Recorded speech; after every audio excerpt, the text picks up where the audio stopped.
vamos a agradecerle y vamos a saludar a Anabel Pomar. Anabel, ¿cómo te va? Sergio Ferreira es mi nombre, desde Santa Fe, desde el programa ATP. Te saludo con mi compañero Héctor Galeano.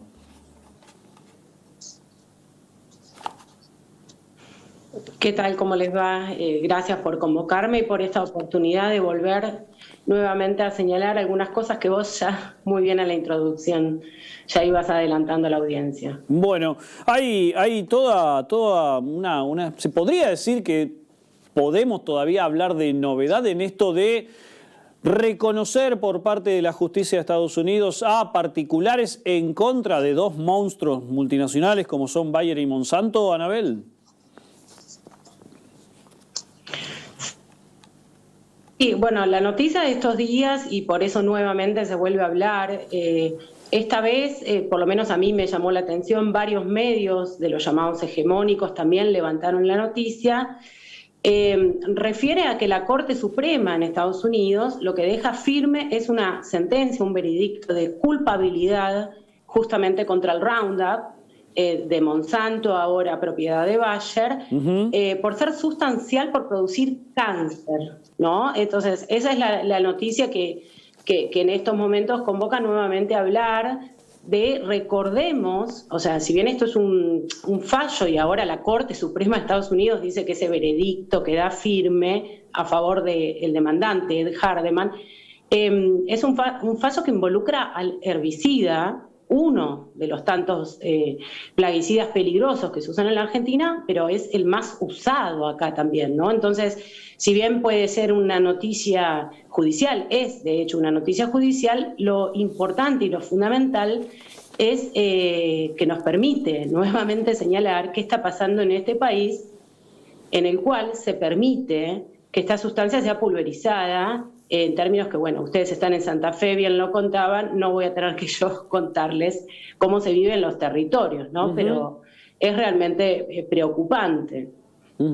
Ahora, Anabel, yo recuerdo hace algunos años se utilizaba una especie de, no sé si llamarlo argumento específicamente, pero se utilizaba ese beneficio de duda de decir, y calculo que con mucha contribución a la operación mediática de parte de las multinacionales, para decir que, bueno, no estaba probado que el glifosato o este herbicida fuera el causante del cáncer en, bueno, justamente las distintas poblaciones fumigadas. Y a partir de eso se decía que, bueno, como no estaba probado, se seguía usando. Era un terreno bastante sinuoso en esa utilización por parte de ese argumento. Hoy parece que eso quedó desechado y por medio del fallo judicial, pero también por medio de otros estudios, supongo, está siendo reafirmado exactamente lo contrario, que produce cáncer y por lo tanto muerte.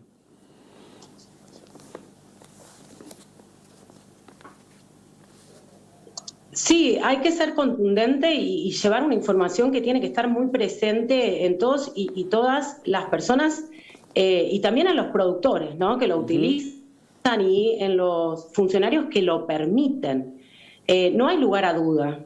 Eso que vos bien decís en un momento, que se ponía la duda, bueno, pero no se sabe, alguna gente dice que sí, alguna gente dice que no, y bien responde, vos lo deslizaste en la introducción a la pregunta, a una intención corporativa, ¿no? Hay un autor americano que lo que dice es, la duda es su producto. Cuando ya no podían defenderlo porque era evidente, lo que hacen es fabricar esta especie de controversia. Entonces algunos dicen, bueno, es malo, y otros dicen, bueno, no.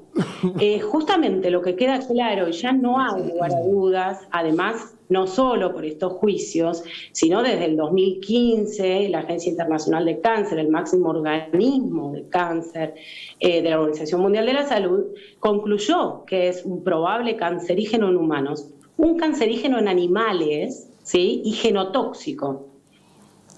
Además de inducir a estrés oxidativo, ¿sí? Digamos, eso está fuera de todo cuestionamiento. ¿Qué es lo que deja claro también este tipo de juicios? Y lo que permite es un material, vos lo mencionabas en la introducción, que he tenido la oportunidad de no solo leer, sino de poder investigar mucho, y son las pruebas que se están utilizando en estos juicios por los cuales se está condenando a Monsanto, que son los llamados papeles de Monsanto. queda absolutamente comprobado, pero no en la opinión de personas, sino en los propios papeles que la corporación inventora del Roundup, el glifosato, el herbicida de base glifosato más conocido, que la propia compañía sabe de esa peligrosidad. O sea, ni ellos lo dudan, ¿sí? Entonces, muchas veces cuando se escucha a algunos funcionarios volver a tratar de poner en duda, yo les recordaría que el máximo, o sea, el jefe de asuntos regulatorios de Monsanto, ahora propiedad de Bayer, reconoce en correos internos de la compañía que están a disposición, están libres, se pueden ver, se pueden conseguir, que no solo tiene problemas con el glifosato, sino que la formulación agrega 3 cancerígenos conocidos. Es decir, que para mí, y a la luz de las pruebas y de las evidencias, y también estos fallos lo confirman, no hay ningún tipo de dudas de esa relación. Quería preguntarte, ¿qué tal? ¿Cómo te va? Te saluda Héctor Galeano, Anabel. Estamos con un poquito de delay, me parece. Hola, Héctor. ¿Qué tal?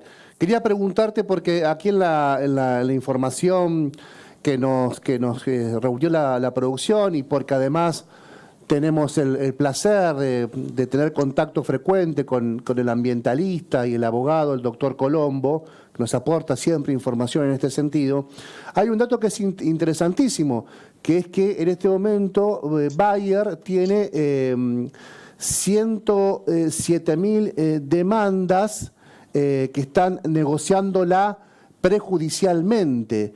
Este fallo de la Corte, esta confirmación de la Corte, o este rechazo a la apelación que hace Bayer en la Corte de los Estados Unidos, también abre una expectativa a cómo se va a seguir esos procesos de negociación que están previos y que son prejudiciales. Es muy interesante desde el punto de vista económico, financiero, ambiental, de la salud.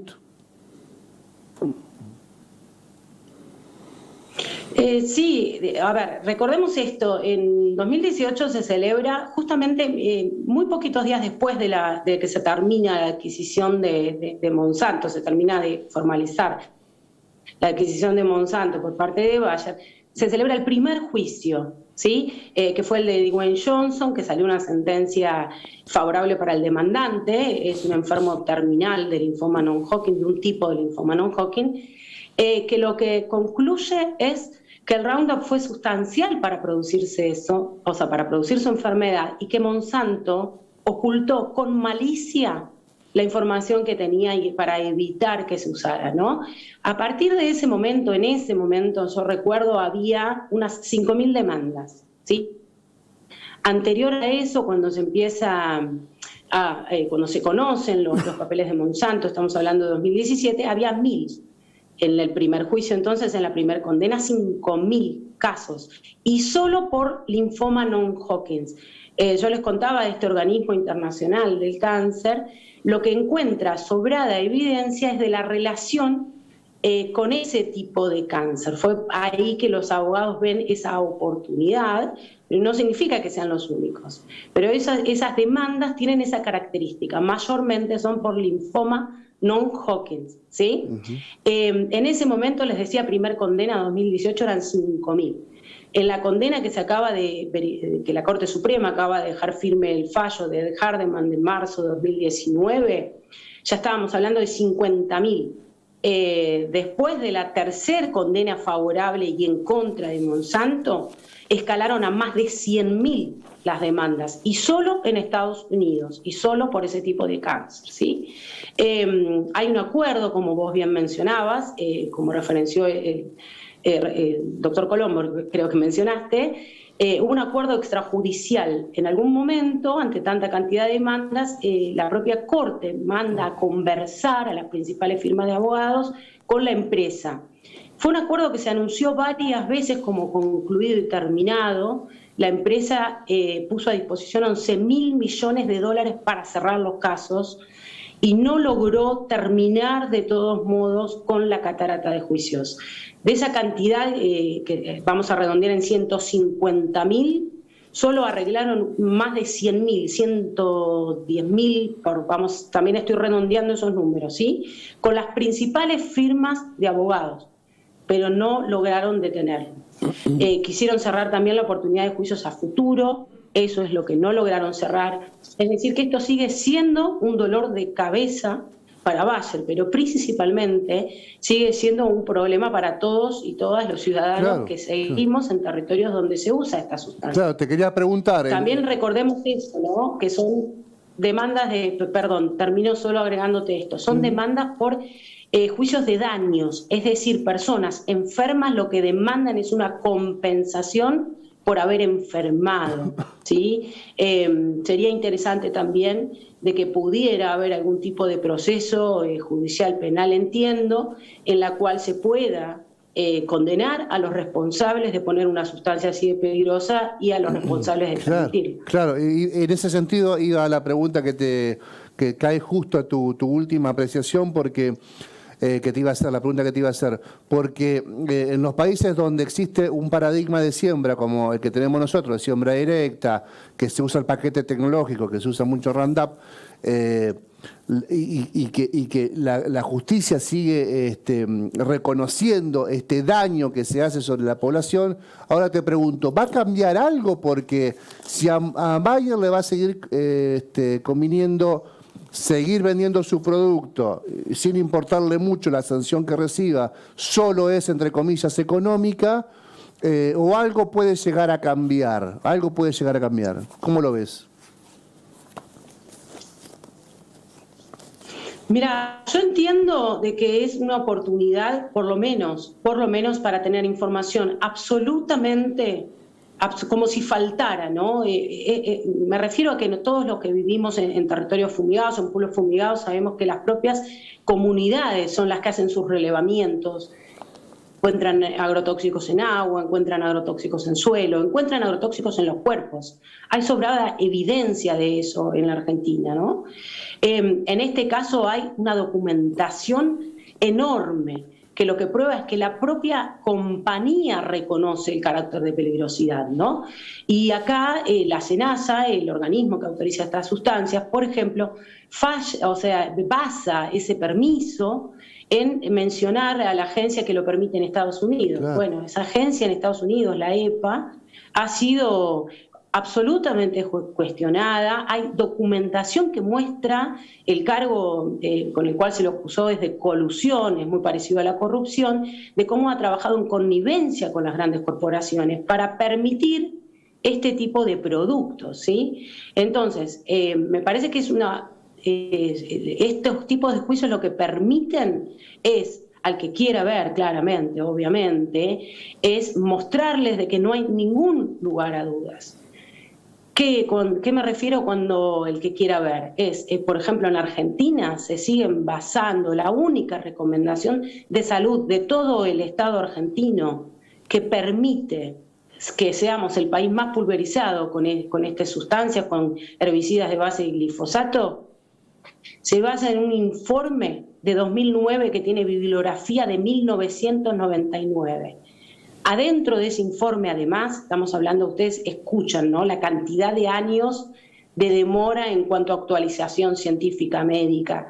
Adentro de ese informe, lo pueden buscar, lo pueden leer, se encuentran tomando como base para permitirlo la gran mayoría de estudios, está comprobado y judicialmente forma parte de las pruebas en estas condenas a Bayer Monsanto, de papers científicos que no son tales, sino que son papeles disfrazados de ciencia plantados por la propia corporación para defender su producto. Me parece que es una oportunidad para volver a hablar justamente de este tema, pero poner en foco eso, la responsabilidad que tiene el Estado argentino, en este caso, que es en el lugar donde vivimos, en permitir este tipo de sustancia. Si tomara nota de lo que está pasando en Estados Unidos, no me queda la menor duda de que tendría que prohibirlo ya, y recordando además de que es una sola sustancia, pero bueno, sería bueno que por lo menos con esta, que hay tanta evidencia disponible, realmente se comprometiera en garantizar derechos fundamentales como el derecho a la salud y del ambiente. Anabel, muchísimas gracias por tu tiempo. No, por favor, muchas gracias a usted y a disposición para hablar de este tema o de alguno que pueda ayudar cuando quiera. Saludos.